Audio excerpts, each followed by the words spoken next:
Chapter 12. The reversionists reached the Guru's house. Lyra welcomed them and told them to hurry since Gabriel was about to reveal the core issues to completing their trial. They went with Lyra and sat down to hear the Guru speak. All eyes were on the Guru except Kenneth's, which looked at Lyra. He told her that he was happy to be back. Lyra told him to be silent since the Guru was about to speak. Gabriel welcomed everyone to what would be their final teachings from him. As he had said from the beginning, they would have the tools to pass the trial, but their salvation was completely in their own hands. He knew the formal conditions of their world, but how they would pass the trial was a matter of individual interpretation. But he knew that transcendence of identification was the source tool for passing the trial, and they would have to figure out for themselves how to use the tool.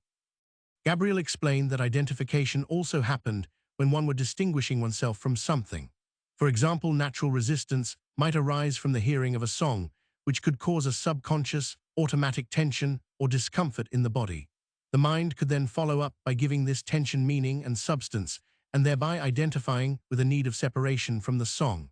If the soul did not choose to detach from the identification of the need, then embodied resistance arose. Even the desire for distinguishing could be conceived as a lack of separation.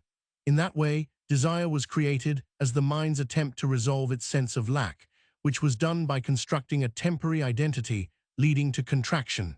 Desire was defined not as the need for fulfillment itself, but as the negation of lack, the insistence that this lack must not be. Negation of a lack was a striving to overcome a lack. Gabriel explained that the layers of desire was embedded in imbalances in the 7 layers of chakras. All of the 5 middle layers existed in the meeting between the body and the soul.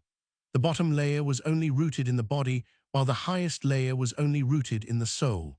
At every level, an imbalanced chakra perceived a lack, and from this lack arose a desire, which was the negation of that lack. Each imbalanced chakra, therefore, insisted that a particular domain of experience was real, important, or problematic. The result was a layered structure of identification that bound the soul to specific modes of being. In the lower end, there was the root chakra, the sacral chakra, and the solar plexus chakra. An imbalance in the root chakra negated lack of physical grounding. This was the desire for physical grounding, survival, and stability. By negating the idea that the soul could fully transcend its physical form, this imbalance anchored consciousness to material existence.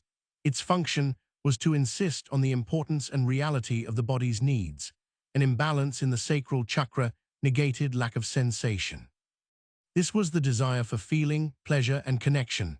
By saying separation between the physical form and its experience as a problem, this imbalance drove the engagement with life through emotions, creativity, and the senses. It insisted that the body's feelings were real and important. An imbalance in the solar plexus chakra negated lack of action. This was the desire for action, power, and personal will. By viewing the state of passivity as a problem, this imbalance fueled the urge to assert oneself within the world.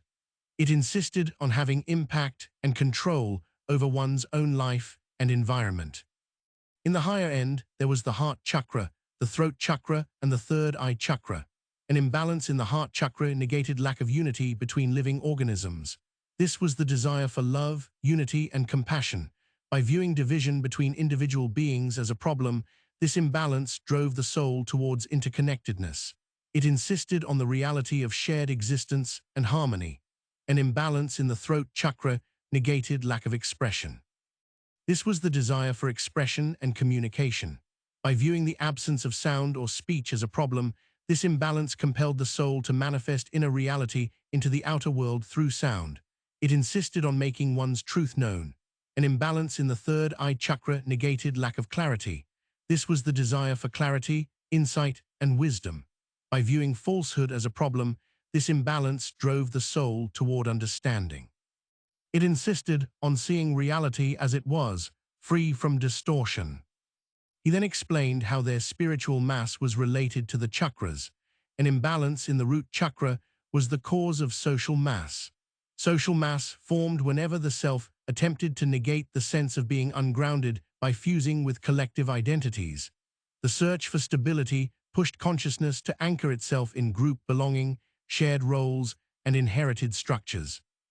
This produced a dense layer of conformity, tribalism, and status-driven behavior, all arising from the fear that one could not stand alone. By letting external approval substitute for inner grounding, the self bound itself to the expectations, hierarchies, and survival instincts of the group. Social mass was thus the weight of identification with the collective as a surrogate for true grounding. An imbalance in the sacral chakra caused inertial mass. The sacral center could render the self immobile, not through force but through seduction. When the desire to feel outweighs the desire to move, consciousness sank into the body's pleasures and chose sensation over motion. One could spend entire days reclining in comfort, wrapped in warmth, sound, or touch, mistaking sensory fullness for inner fulfillment. In this way, the sacral chakra anchored the soul in a gentle but potent inertia. An imbalance in the solar plexus chakra caused volitional mass. Attachment to outcomes tethered the soul to specific states or forms of validation, preventing flow. Resistance to surrender manifested as the insistence on controlling every moment, which obstructed alignment with the divine or natural movement of being. This mass accumulated whenever the will tightened around desire rather than dissolving into openness. An imbalance in the heart chakra caused moral mass. Moral mass arose from actions that created karmic disharmony. Violence, whether physical or emotional, generated karmic residue by rupturing unity and amplifying fear. Self-deception, acting kindly while secretly motivated by guilt or avoidance, split intention from behavior and weakened integrity. Betrayal disrupted relational trust for personal benefit, producing a deep fracture in the shared field. These actions left imprints that weighed down the soul and obstructed transparency. An imbalance in the throat chakra caused logocentric mass. An imbalance in the throat chakra gave rise to logocentric mass, a density of being anchored not in authentic expression, but in the concept of expression itself. The individual became consumed by the idea of speaking, of being heard, and of shaping reality through words, rather than allowing speech to emerge naturally from presence. This obsession warped the flow of communication, creating a pull toward performance, recognition, and verbal dominance, where expression was valued as an object of identity rather than a conduit of insight. An imbalance in the third eye chakra caused epistemic mass, which was formed when perception was clouded by ignorance. Superstition misattributed causes and fractured perception into fear-based patterns, distorting the field of awareness. Over-intellectualization mistook concepts for reality, adding weight to thought and preventing direct, unmediated knowing. Together, these distortions produced a heavy epistemic residue that obstructed clarity. All imbalances in chakras caused temporal mass. Temporal mass was created by fixation on past, future, or imagined continuity. Regret kept consciousness looping through old identifications, binding the soul to what was already gone. Anxiety projected the mind into hypothetical futures, disconnecting awareness from the present. Identity continuity, the belief that identity was fixed, locked the self into an unchanging narrative, resisting transformation. Time fixation thickened the field and obstructs immediate presence. Before moving on to the final and highest chakra, Gabriel wanted to explain the concept of negation in relation to emanations from the One. The One itself was not a negation since it was the source of all existence. Nous was the negation of the One's lack of form. By becoming a multitude of eternal forms, it was a lesser reality than the pureness of the One. It was the first step away from total unity. The world's soul was the negation of the intellect's lack of dynamism. It spread the unified content of the intellect out into temporal sequence, thereby negating its static perfection. The material world was the negation the world soul's lack of spatial manifestation. It represented the lowest degree of reality. Therefore, all subsequent layers of hypostases operated from a desire or negation of a lack that was not inherent in the ultimate source. However, all these lacks were lacks of deficiency, not lacks of perfection. If the One contained multiplicity, it would require parts, conditions, and distinctions, which would make it contingent and less than the One. Since every hypostasis was defined by a negation of a lack, then it could be equated to a desire. Therefore, all subsequent hypostases had an organizing principle or mind which tried to resolve the lack by constructing a temporary identification, creating a contraction. Each hypostasis was a manifested desire and a contraction in and of itself. In that way, Gabriel warned them all how contraction took them further from the One, just like the fate of the hypostases. Gabriel likened the One to a block of marble represented. The marble's ability to remain unshaped was its lack of deficiency. It was perfect and complete in its simplicity, even without defined form. It had the absolute, unconditioned potential to become countless forms, a face, an animal, a column, or remain unshaped. The sculptor's act involved manifesting the negation of the sculpture. They removed parts of the marble, carving away what the sculpture was not. Through this negation, the form was revealed. The potential became actual, but only by denying all the other potential forms the marble could have taken. To make something real, one must negate everything it was not. The potential became actual, but only at the cost of asserting nuance and limitation. The space that remained, the emptiness created by the removal, was as essential as the solid form. In that way, the sculpture itself identified with a form, and the sculptor was the higher reality manifesting that form. The One was the sculptor of Nous. Nous was the sculptor of the world soul, and the world soul was the sculptor of the material world. The sculpturing was a supertask of differentiation with an infinite number of negation steps in order to reach the desired form. Nous' identification with form was the first, massive supertask of negation, trading infinite simplicity for the limited structure of forms. The world soul's identification with time and sequence was a further supertask, differentiating one moment from the infinite continuum of moments, thereby segmenting the unified vision of the forms into linear sequence. The material world's identification with spatial extension was the last supertask, which differentiated a certain point from the infinite continuum of extension. Gabriel proceeded to make an analogy of the autonomy of emanated phenomena in relation to its source. He said that the material world's mind could be understood as a wave arising within the ocean of the world soul. Like a wave, it depended entirely on the global phenomenon for its existence. The ocean provided the medium and potential in which it could emerge, yet the ocean did not fully determine it. The wave's shape and unfolding were intrinsic to the local structure.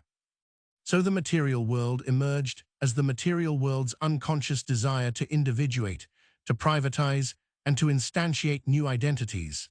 In this way, the material world's mind expressed autonomy within the global framework. It was simultaneously grounded in the world's soul, yet independently generated spatial extension. Frederick thought that the analogy of identification was brilliant, so much so that he devised an explanation for the non-zero h-bar dollar caused by the unconscious material world's mind's epistrophe.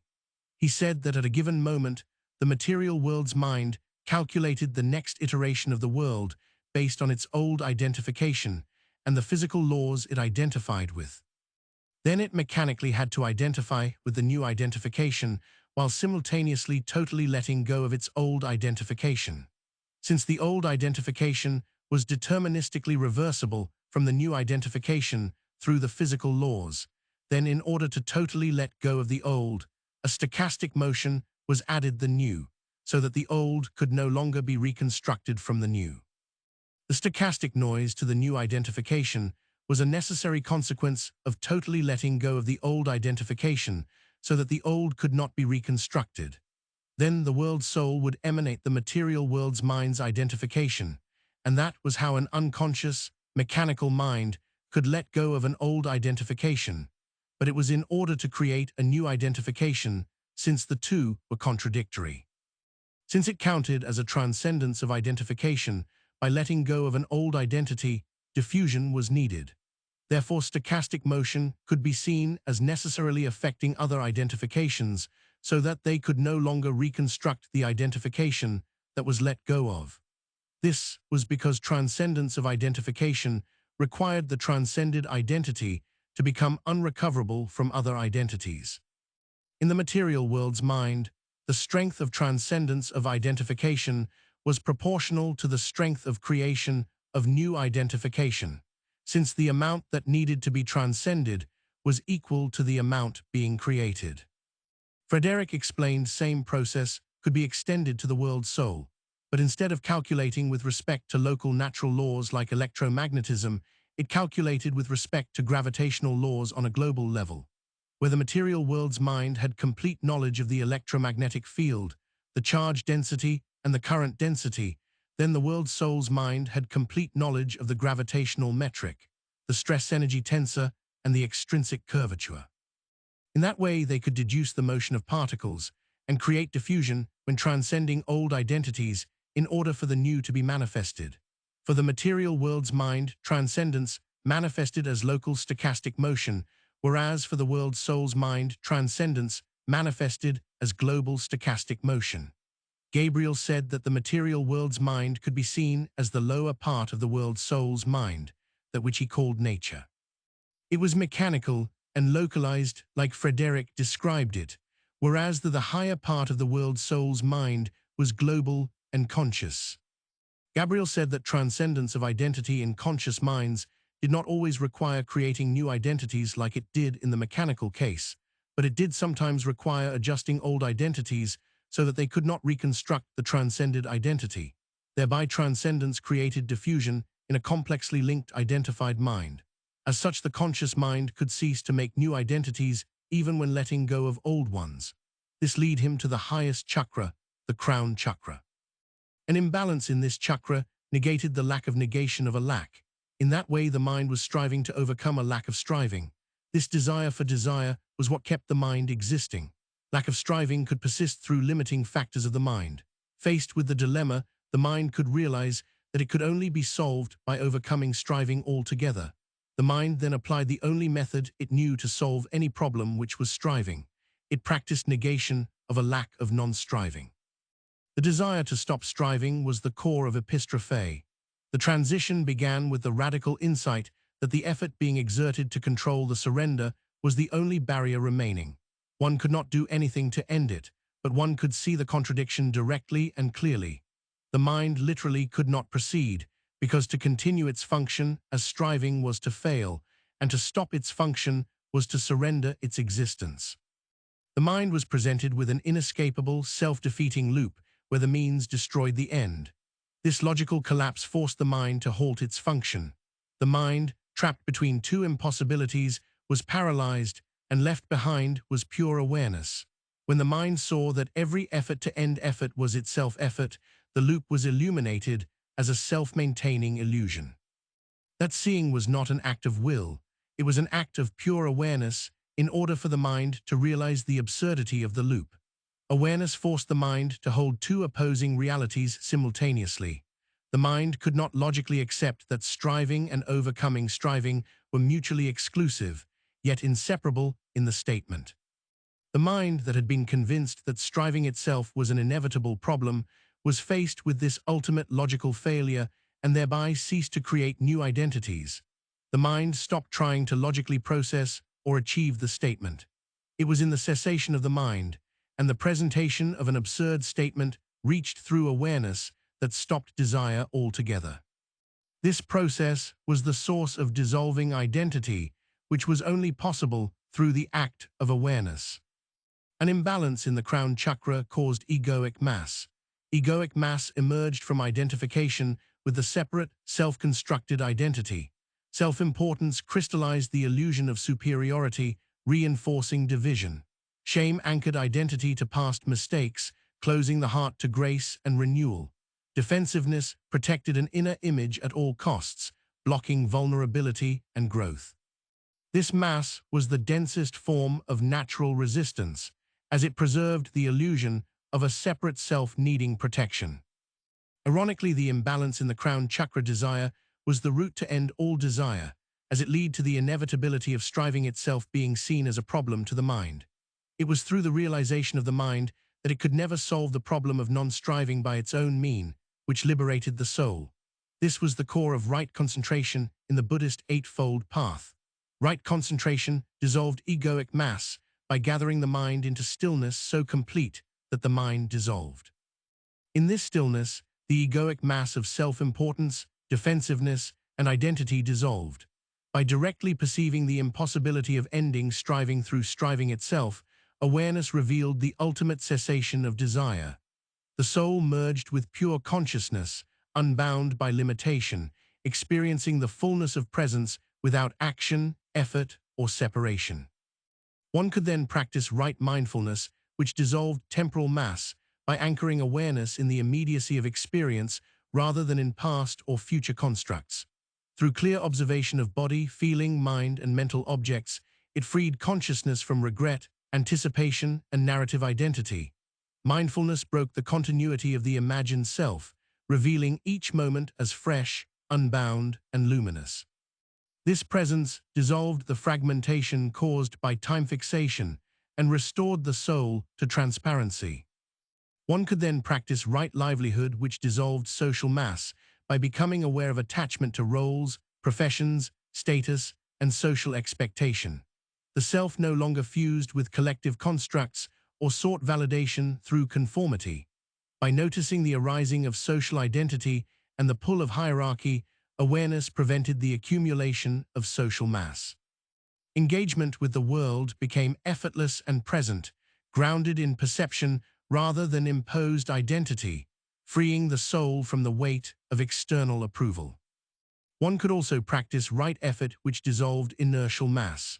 Rather than forcing transformation, awareness observed the momentum of thought, habit, and emotion. Unwholesome tendencies such as procrastination, cynicism, stagnation were not suppressed, but simply seen as passing phenomena. In this gentle observation, inertia dissolved naturally. Awareness acted as the flame that rekindled vitality, allowing the body and soul to move fluidly, free from the habitual resistances that previously slowed the unfolding of consciousness. One could also practice right intention, which dissolved volitional mass. Instead of striving to act or avoid, awareness observed intentions as they arose, noting their quality, motivation, and attachment. The desire for control of outcomes was seen as a pattern without needing to be corrected. By witnessing the formation of will rather than identifying with it, awareness prevented volitional mass from solidifying and allowed the natural flow of the soul's energy to emerge, free from egoic striving. One could also practice right action, which dissolved moral mass, by observing impulses to act and their consequences, seeing how behavior created harmony or disharmony in the shared field of life. Rather than deliberately trying to do good, the soul perceived naturally which actions fostered unity and which created friction. Moral mass evaporated as the mind no longer clung to egoic definitions of right and wrong, allowing compassionate behavior to arise spontaneously from clarity. One could also practice right speech, which dissolved logocentric mass.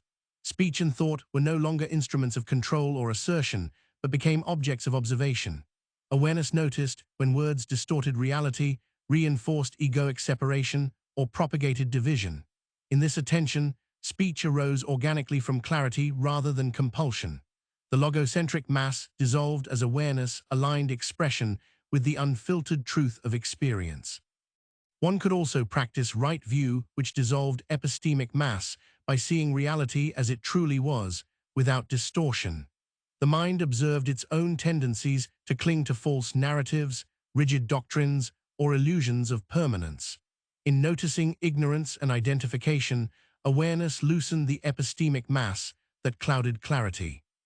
By directly witnessing perception itself, the soul began to disentangle from the assumptions and superstitions that constricted understanding, allowing insight to arise naturally without effort or judgment.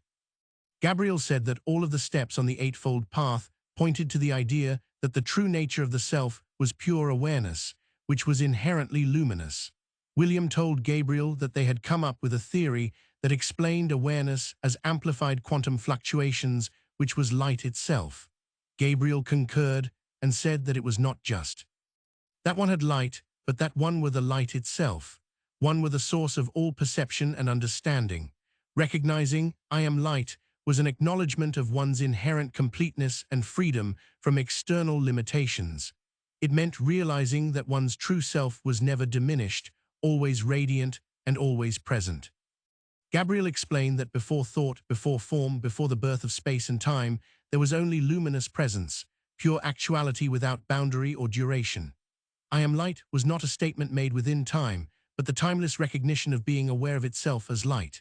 It arose not from language, but from the primordial fact that awareness, even before manifestation, was luminous by nature, self-revealing, undivided, and unconditioned. This light was not metaphorical but ontological. It was the first actuality that made all potential intelligible. This origin corresponded to the moment the mind awakened to its own presence, which existed before the appearance of objects or observers. I am light was the primary recognition in existence. I shine, therefore all things appear. It was the seed of unity from which multiplicity emanates and the silent witness to which all returns. Light was considered the very essence of pure awareness, inherently prior to all manifestation, thought, and experience. Just as the sun was the source of all light yet isn't lit by anything external, I am light was understood as the luminous source of consciousness, eternally existing beyond the cycles of creation and dissolution, birth and death.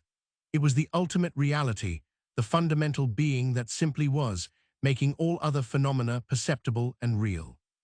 The self was not a thought, emotion, sensation, or memory. All of these arose within awareness, and their appearance and disappearance implied impermanence. The real self was not what arose or fades. It was the unchanging witness to these movements. Therefore, anything that could be grasped mentally, even the sense of identification with the body or mind, must be discarded to realize what remained when all objects of consciousness were let go.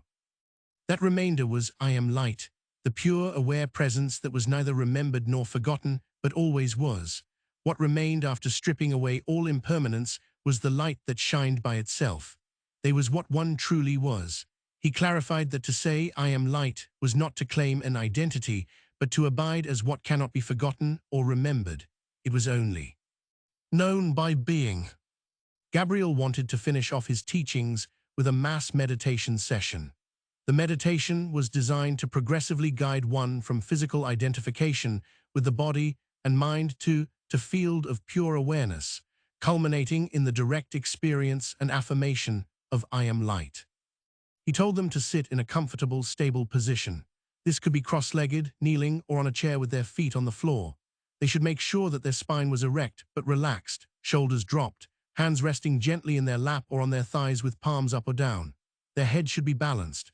Now he wanted them to take a moment to gently stretch their neck, shoulders, and back to release any initial tension. Then they should close their eyes gently and take a few deep, cleansing breaths. They should inhale slowly through the nose, feeling their belly expand, and then exhale slowly through the mouth, releasing tension. They should allow their breathing to become natural and effortless. Then he told them to bring their awareness to their body, starting from the crown of their head. They should slowly scan down to your toes. He told them to notice any areas of tension. With each exhale, they should consciously invite that area to soften and release. He told them to imagine their body sinking deeper into the support beneath them, becoming heavy and grounded. They should feel the points of contact between their body and the surface they were sitting on. He told them to bring their full attention to the natural flow of their breath. He told them not to try to control it, but just observe its rhythm, duration, and sensation. They should notice the subtle rise and fall of their abdomen or the gentle touch of air at their nostrils. As they breathe, they should begin to imagine their breath as more than just air. They should visualize it as a subtle, vital energy flowing into and out of their body. As they inhaled, they should visualize pure, luminous light entering their body. They should imagine this light was clean, vital, and expansive and feel it permeating every cell. As they exhaled, they should imagine any stress, tension, fatigue, or mental darkness leaving their body as a dull gray mist. He told them to feel themselves becoming lighter with each exhale. He told them to continue this breath practice. As they exhaled, they should let go of thoughts, worries, and external distractions. They should gently guide their mind back to the breath whenever it wanders. As they breathe, they should feel a growing sense of quiet within. Now he told them to shift their awareness to the space behind their closed eyelids or the inner screen of their mind. They should notice any colors, patterns, or simply the darkness. After this, they should bring their attention to the center of their chest, the heart region. In the very center of their being, in this heart space, they should begin to perceive a tiny, radiant point of light. It was not a physical light, but an inner luminosity, like a tiny, perfect star. This was the seed of illumination. With each gentle inhale, they should imagine this point of light subtly expanding, growing brighter and warmer. With each exhale, they should allow it to spread further, permeating their entire being. They should feel the light filling their chest, then their abdomen, their arms, their legs, their head. He told them to experience their body dissolving into this pure light. They were no longer just a physical form, but a field of radiant energy. Then he told them to feel a sensation of lightness, boundlessness, and pervasive presence.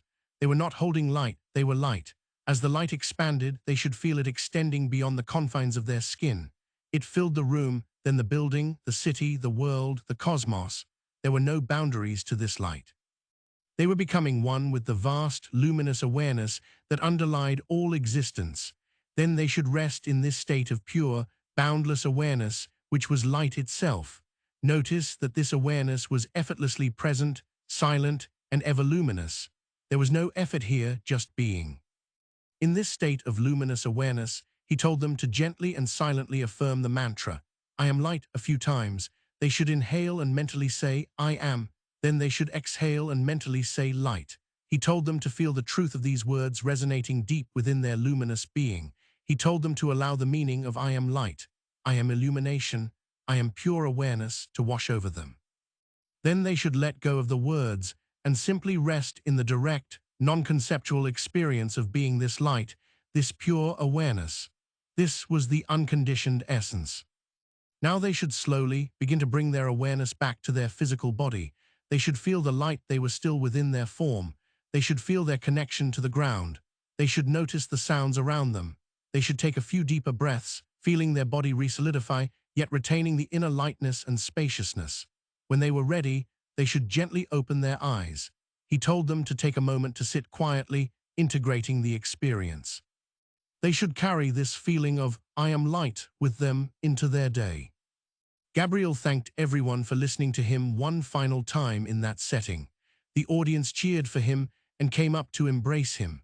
They felt that his teachings could help them pass the trial and return to their original reality. Now, it was only a matter of applying what they had learned to the structure of their reality.